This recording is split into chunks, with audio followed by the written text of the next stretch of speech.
యాక్చువల్గా అప్పుడు లింగాపూరు, గోసంపల్లి, మీరు రామ్నాయక్ తండా, ఎల్లప్పట కొంచెము బాగా ఎక్స్మిస్ ఎఫెక్టెడ్ ఏరియా. అది thick forest areas, police movement చాలా తక్కువ ఉంటుంది.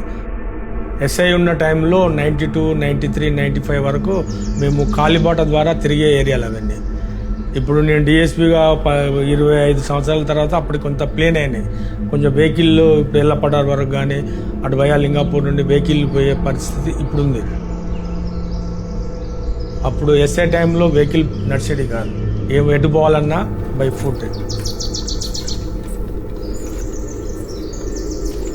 ఆ మేల్ అంతా చిన్న చిన్న టేకర్రా, ఫారెస్ట్కి వెళ్ళి టేకర్రా నరుక్కొని తీసుకొచ్చుకొని అమ్ముకునేవాళ్ళు. ఒకటి ఈ కొంతమంది ఇంటికాడ ఉండే లేడీసు గుడాంబ అంటే నా గుడాంబ తీసుకొని అమ్ముకునేవాళ్ళు.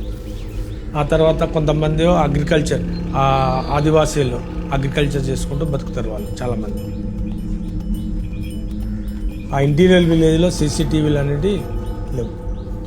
అక్కడ కరెంటు ఉండదమ్మా, తర్వాత ఇంటర్నెట్ ఉండదు, ఏముండదు కాబట్టి సీసీటీవీలు పనిచేయవు.